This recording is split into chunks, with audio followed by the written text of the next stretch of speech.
Jharkhand BJP की बड़ी अल्पसंख्यक नेता मिसफिका हसन के खिलाफ पीई दर्ज करने की अनुमति पर सियासत गर्मा गई है। मिसफिका हसन ने पीई दर्ज करने की मंजूरी को राजनीति से प्रेरित करार दिया है। साथ ही कहा है कि जांच को आज क्या है। वहीं कांग्रेस ने कहा है कि जांच में दूध का दूध और पानी का पानी हो जाएगा। के खिलाफ पीई दर्ज करने की मंजूरी। पीई दर्ज करने की मंजूरी पर गरमाई सियासत। मिसफिका हसन ने कहा, सांच को आंच क्या। अवैध संपत्ति अर्जित करने के मामले में बीजेपी नेता मिसफिका हसन की मुश्किलें बढ़ गई है। मुख्यमंत्री हेमंत सोरेन ने मिसफिका हसन के खिलाफ पीई दर्ज करने की अनुमति दी है, जिससे झारखंड की राजनीति गर्मा गई है। मिसफिका हसन ने पीई दर्ज करने की अनुमति पर सवाल उठाए हैं, साथ ही इसे राजनीति से प्रेरित करार दिया है। मिसफिका हसन ने कहा है कि सांच को आंच क्या, वो हर तरह की जांच को तैयार है। कि देखिए, जो भी जमीन खरीद बिक्री होती है उसका ऑनलाइन रिकॉर्ड होता है, तो ऑनलाइन रिकॉर्ड अगर है तो वो खुद जांच कर ले, और इसके लिए मैं बिल्कुल तैयार हूँ। सांच को आज क्या, इसमें वो जांच शुरू करें और देख ले कि क्या भाई इसमें क्या सत्यता है, इसमें क्या प्रमाण है, क्या है सही में, क्या जमीन है मेरे नाम पे भी या नहीं। लेकिन आप डायरेक्ट उसमें जो है पीई का आदेश जो आप दे देते हैं, ये बहुत ही दुर्भाग्य की बात है। राजनीतिक दुर्भावना से ये प्रेरित है। मुश्किल में मिसफिका। अवैध संपत्ति अर्जित करने के मामले में पीई दर्ज करने की अनुमति। एसीबी ने अवैध संपत्ति मामले में मांगी थी पीई दर्ज करने की अनुमति। शिकायतकर्ता ने शपथ पत्र के साथ एसीबी को सौंपा था शिकायत पत्र। पाकुड़ के इलामी के मुखिया रहते अवैध संपत्ति अर्जित करने का आरोप। मिसफिका हसन के नाम पर 8 रजिस्टर्ड डेड होने का आरोप। बीजेपी अल्पसंख्यक मोर्चा की राष्ट्रीय मंत्री है मिसफिका हसन। झारखंड बीजेपी की बड़ी अल्पसंख्यक नेता पर पीई दर्ज करने की मंजूरी पर सियासत गर्म है, लेकिन कांग्रेस ने कहा है कि जांच एजेंसी अपना काम कर रहा है। जांच में दूध का दूध और पानी का पानी हो जाएगा। जांच एजेंसी अपना काम कर रही है और जांच एजेंसी को अपना काम करने देना चाहिए। जो दूध का दूध है, पानी का पानी होगा। माननीय मुख्यमंत्री ने भी ईडी से सहयोग किया था, ईडी के दरवाजे पहुंचे थे, पूछताछ भी हुई थी, हमने सहयोग भी करने का काम किया। लेकिन लगातार जिस प्रकार ईडी का दमन और समन हो रहा है, तो स्वाभाविक तौर पे ईडी के दमन और समन से मिसफिका के जांच को जोड़ना, ये भारतीय जनता पार्टी के अनपढ़ताओं का लक्षण और निशानी है। पिछले दिनों पिछली सरकार में मंत्री रहे बीजेपी के 5 नेताओं पर आय से ज्यादा संपत्ति के मामले में पीई दर्ज करने की अनुमति दी गई थी, और अब बीजेपी की बड़ी अल्पसंख्यक नेता के खिलाफ प्रारंभिक जांच की मंजूरी दी गई है, जिससे झारखंड की सियासत में उबाल है। न्यूज़ 11 भारत के लिए पाकुड़ से जयदेव के साथ रांची से दीपक उरांव की रिपोर्ट। और सीधा जुड़ेंगे, सहयोगी राजेश हमारे साथ मौजूद है। राजेश, बीजेपी नेत्री मिसफिका पर अवैध संपत्ति अर्जित करने का आरोप है, पीई दर्ज किया गया है राज्य सरकार की तरफ से। अब जाहिर तौर पर मुश्किलें थोड़ी सी बढ़ गई हैं मिसफिका के लिए।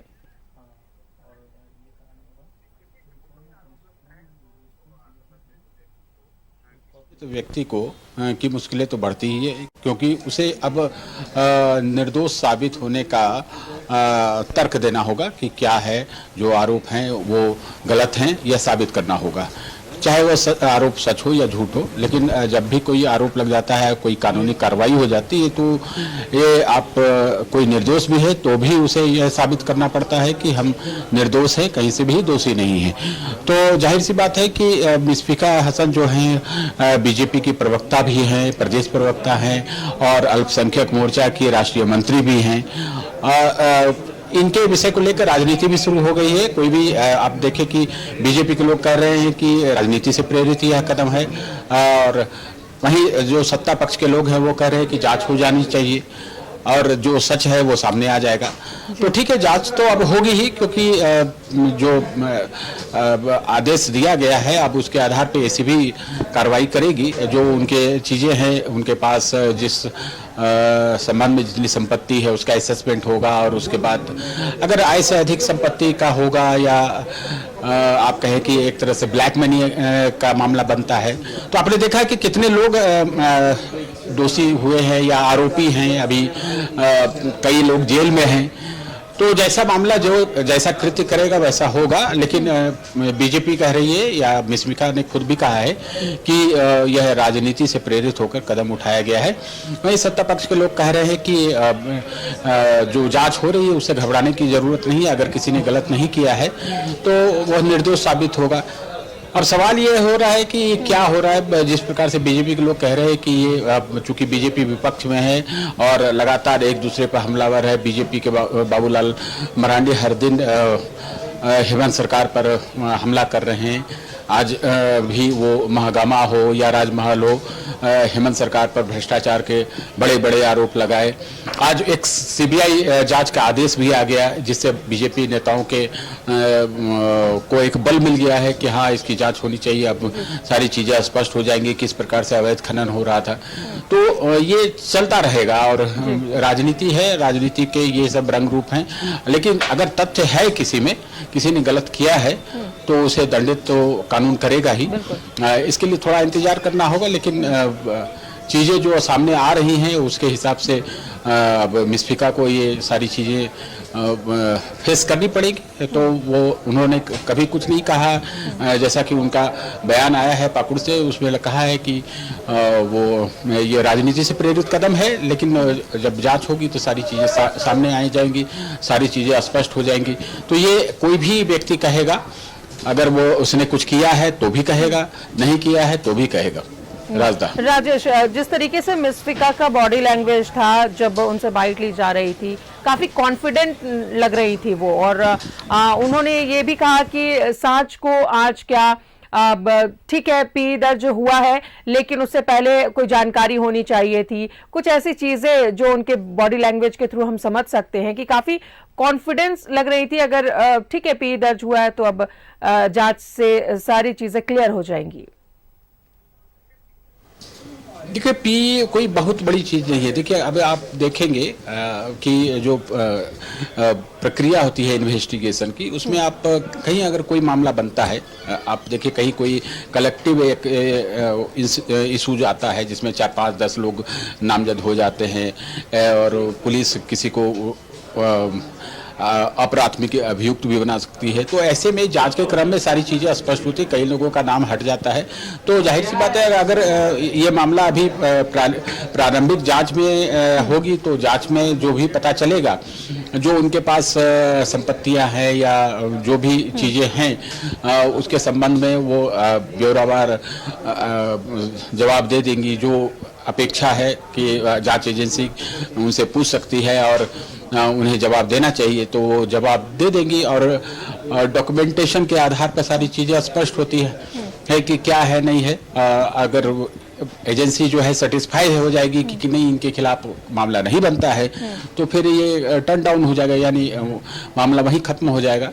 और अगर बनता है तो फिर मामला आगे बढ़ेगा और उनसे पूछा जाएगा कि आपके ऊपर जो आरोप लगे हैं उसके संबंध में आपको क्या कहना है। तो ऐसे मामले तो होते ही रहते पूरे देश में, इस तरह के मामले हैं। झारखंड में भी मामले आते रहते, ईडी की कार्रवाई देख ले आप, सीबीआई की कार्रवाई देख ले, सभी जगह इस तरह के इन्वेस्टिगेशंस होते हैं और अनुसंधान के क्रम में बहुत लोग निर्दोष भी साबित होते हैं। तो मिस्फिका ने जो कहा है, जो आप उनके बॉडी लैंग्वेज की बात कर रही हैं, तो शायद वो समझ रही होंगी कि उनके ऊपर जो आरोप लगे हैं शायद गलत लगे हैं। तो वो साबित कर देगी कि क्या है, जो जांच एजेंसी है एसीबी उसके समक्ष उपस्थित होकर या साक्ष्य प्रस्तुत करके वो निर्दोष साबित हो सकती है। राजदा बिल्कुल राजेश, आपने बिल्कुल सही कहा कि राजनीति और राजनीति में पक्ष विपक्ष एक दूसरे पर आरोप प्रत्यारोप करते रहते हैं और ये प्रक्रिया जो है चलती रहती है। अब जाहिर तौर पर 2024 की तैयारी भी चल रही है और इसी तरीके से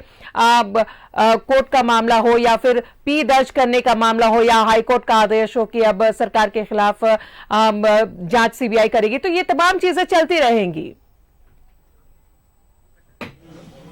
हाँ, चलती ही रहेंगे। देखिए क्या है, कोई भी मामला आता है तो आप उसके संबंध में जो एक कानूनी प्रक्रिया है वो तो करना ही पड़ता है। आप कोई छोटी सी भी बात हो जाती है, घटना हो जाती है, उसकी भी एक जांच होती है, पुलिस जांच करती है या जो भी एजेंसी है उसकी जांच होती है। तो जांच के क्रम में सारी चीज़ें स्पष्ट हो जाती हैं कि कौन क्या है। आपने देखा होगा कोई एक मामला में कई लोग अभियुक्त बना दिए जाते हैं, लेकिन कुछ लोग बरी हो जाते हैं जिनके साक्ष्य के अभाव में। तो ऐसा होता है, लेकिन राजनीति है, राजनीति में कुछ चीज़ें जो है वो थोड़ी सी इन्फ्लुएंशियल हो जाती हैं। जैसे पक्ष विपक्ष की बात हो जाती है, किसी ने ये काम किया तो कोई हम भी पावर में हैं तो हम भी ये कर सकते हैं। तो ये चीज़ें झारखंड में ज़्यादा देखने को मिल रही है। लगातार आप देखिए ईडी की कार्रवाई हो रही है, तो हर दिन सत्ता पक्ष के लोग आरोप लगाते हैं कि ईडी एक इंस्ट्रूमेंट है केंद्र सरकार की और उसका उपयोग विपक्षियों के लिए किया जाता है। वहीं सत्ता पक्ष जो बीजेपी के लोग हैं जो केंद्र में शासन कर रहे हैं, उनका कहना है कि जो गलत करेगा उनके खिलाफ तो कोई भी एजेंसी जांच करेगी। तो ये चीज़ें आरोप प्रत्यारोप लगती रहती हैं। आप देखेंगे कि बड़े बड़े मामले हैं, चाहे वो छत्तीसगढ़ का मामला हो या फिर आप झारखंड में ही ऐसे कितने मामले हुए, जमीन घोटाले की बात हो, वहाँ पे ईडी ने जो भी एविडेंस इकट्ठा की है जिसके आधार पर कई अधिकारी जेल में हैं। तो राजनीति इसमें नहीं है, कहीं ना कहीं कंटेंट तो जरूर होगा। एजेंसी कोई ऐसे हवाई बात नहीं करती, और कोई एजेंसी अगर आरंभिक साक्ष्य के आधार पर आगे बढ़ती है तो उसे शायद और भी लीड मिले कि क्या है मामला पूरा। इस तरह से एजेंसियां काम करती है। किसी के इन्फ्लुएंस में होने की बात वो बहुत सही नहीं होती, क्योंकि आपने देखा कि कई लोग छूट भी जाते हैं। बिल्कुल बिल्कुल। कई लोग अभी सलाखों के पीछे हैं, जरूर कहीं कहीं एविडेंस है, क्योंकि एजेंसी को भी कोर्ट में स्टैंड करना है। ऐसा नहीं कि एजेंसी खाली हाथ चले जाए कोर्ट और कह दे कि इनको जेल भेज दिया जाए तो भेज देगी। इसके लिए ठीक है, एजेंसी का प्रेरोगेटिव होता है कि वो उस मामले की जांच कर सकती है। और आरंभिक चरण में आप देखें कि किसी कोई भी घटना होती है, पुलिस कहती है कि नहीं ये संदिग्ध है, तो उसे जो है सेंटअप कर दिया जाता है, जेल भेज दिया जाता है। लेकिन जैसे जैसे पूछताछ होती है या कोर्ट में ट्रायल होता है, पता चलता है कि नहीं वो तो इसमें इन्वॉल्व था ही नहीं, तो उसे फिर बरी कर दिया जाता है। ठीक है, इसमें समय जरूर लग जाता है, लेकिन सब एजेंसी की अपनी अपनी प्रक्रिया है। पूछताछ के लिए किसी को भी बुलाया जा सकता है। और आप देखें कि एक छोटी सी सड़क दुर्घटना हो जाती है, उसमें भी पुलिस बयान लेती है जो वहां पर मौजूद था या कैसे हुआ नहीं हुआ। तो इससे डरने और घबराने की जरूरत नहीं है। कोई भी एजेंसी काम करती है तो कंटेंट के आधार पर काम करती है, किसी राजनीतिक बयान को लेकर नहीं करती।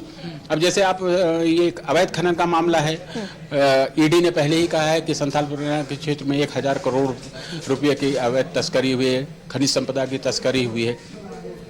तो ऐसे नहीं है कि उसमें शामिल पंकज मिश्रा जेल में हैं या और भी जो लोग जेल में हैं या अन्य लोगों से पूछताछ हो रही है, कई अधिकारियों से पूछताछ हुई है।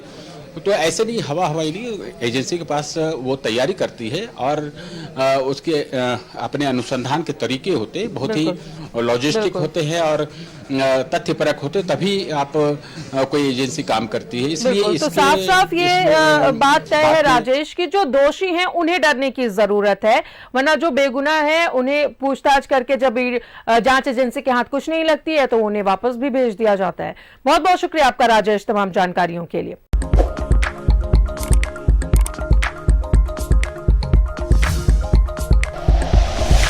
Like and share videos, subscribe करें हमारा चैनल और प्रेस करें बेल आइकॉन। न्यूज़ 11 भारत, सच है तो दिखेगा।